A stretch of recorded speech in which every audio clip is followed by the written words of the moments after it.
Let's compare Absidy Glazing Serum Stain and itong Detail Cosmetics na Glass Stain. Nung pumunta ako sa Gateway, nagpunta ako sa Watson. Syempre, favorite natin magpunta doon. And nakita ko, meron silang Absidy doon. So, tinry ko to. Sobrang naka-curious kasi ako. Una, bumili ako ng isa lang. And then sabi ko, ang ganda! So, napabili pa ako ng dalawa.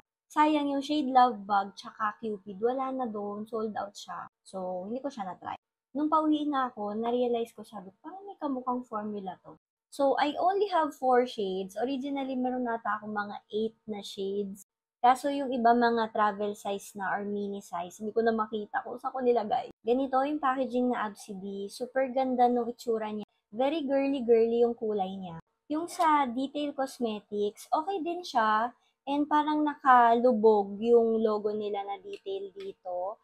And medyo may glossy-glossy effect siya. So ito, napansin ko, dito lang naman sa loob, medyo nagiging messy siya pag ginamit mo siya ng matagal. Same rin naman siya sa detail, kaya lang itong sa detail ay naglilik talaga siya. Lalo na tong shade na gamit ko. Ito yung shade in Smitten.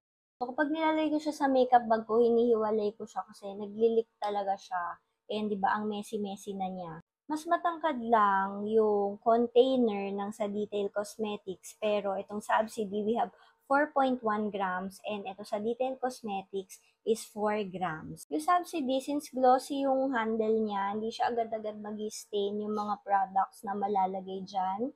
Dito naman sa Detail Cosmetics, naka-ano siya, plastic siya, pero di ba ano siya, see-through, ganyan, para siyang glass kasi nga glass stain. But yeah, kitang-kita mo yung paglilik ng product dyan. Absidy Serum Infused Lip Stain, Gel to Oil Hybrid Formula. Meron siyang panthenol, sweet almond oil, and squalane. And wala siyang scent. Meron din nga pala siyang cooling effect. Yung shade na to is Maple. Super favorite ko siya. This one is Taffy. Ito yung unang-una ko nabili. Ang ganda niya. And the last shade is Cherry.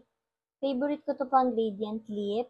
As you can see, yung formula niya is super sheer lang, manipis. Yung glass stain naman is serum plus color siya. O diba, same silang may serum. Meron siyang lip care ingredient. So, meron siyang vitamin E, jojoba oil, and hyaluronic acid. This is in the shade Blooming. Ang ganda din ng shade range nila. And as you can see, mas thick ang consistency nitong sa detail.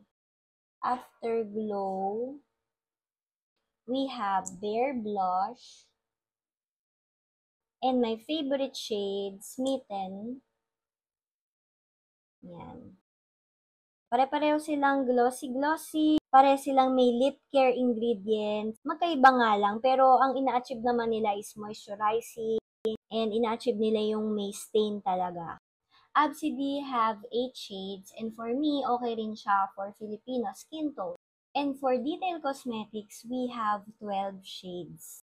And this one, ninote naman nila doon na specially curated siya for Filipino skin tone. Ang price ng Absidy is 395 pesos. And sa Detail Cosmetics is 199 pesos. And ito, usually, nagsisale sila. Minsan may 50%, may 30%, meron silang buy one, take one. And Detail Cosmetics, meron siyang mini size. So, halimbawa, ayaw nyo muna ng malalaki, ganyan. So, pwede kayo mag-try ng mga travel size nila para makita nyo kung anong shade yung babagay sa inyo. And yung amoy nga pala nito, guys, since yung Subsidy wala siyang amoy, ito amoy cake naman. Ang magkamukhang shade ay itong si Cherry and si Bare Blush. So, itatry natin sila pareho. Dito sa taas na part is itong Absidy. So, lalagyan na natin siya. Ayan siya. Super sheer lang niya. As you can see, since sheer yung kanyang consistency, nagpipick through pa yung dark lining sa lips ko. Sa baba naman si Bare Blush. And, ayan na. Mas thick talaga yung consistency niya. As you can see, natakpan niya yung dark lining ng lips ko. Dito, yan o.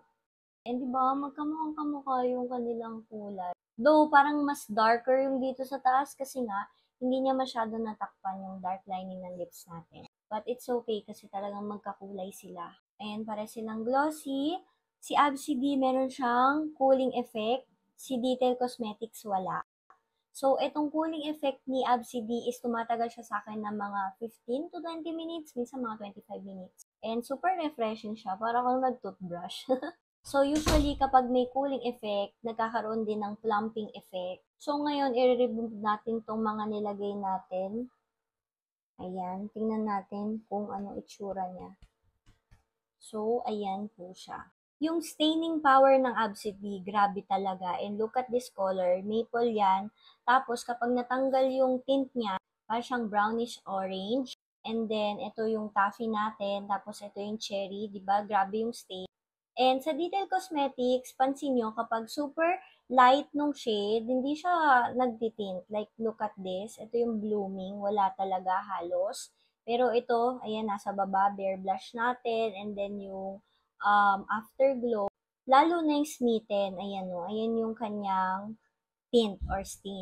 Mas darker yung color, mas meron siyang stain. Yung pagiging glossy niya, pareho naman sila. Tinry ko siya kagabi. And tingnan nyo, mas grabing staining power ng AbCD. Tingnan nyo yung lower lips ko, parang natanggal na talaga. Unting stain na lang yung natira from Detail. And then kahit taas-taas pa natin yan, o diba? May stain talaga ng sobra-sobrang dami yung sa AbCD. Ito naman yung glossy-glossy yung chinecheck ko. In-apply ko ng 9:44, so 11:25 na. And pares naman silang glossy pa rin sa lips ko. So, yun for me, pares naman silang maganda. Pero for now, mas gusto ko to sa AbCD kasi grabe yung stain niya. And for sure, in the future, mag-expand pa siya ng shade range. Pero alam nyo, ang hirap no, pares naman talaga silang maganda. And ano lang talaga, grabe lang talaga yung lamang ng staining power ni AbCD.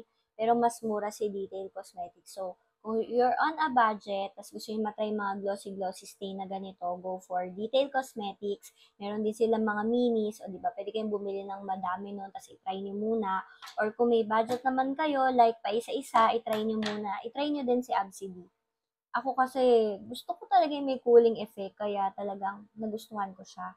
And I really like the packaging din. Ang playful, ang girly, ganyan. So, ibibigay ko na sa inyo ang desisyon kung anong mas gusto nyo. Kasi depende pa rin talaga yan sa preference nyo. Ako naman, sa aking personal experience lang naman to, like yung pagiging glossy niya, pareho rin naman. Lamang lang talaga sa staining power and then may cooling effect, which is gusto ko talaga. Let me know in the comment section kung ano mas gusto nyo itry, AbCD or Detail Cosmetics, or kung nakabili na ba kayo nito or nakabili na kayo nito. So, yun!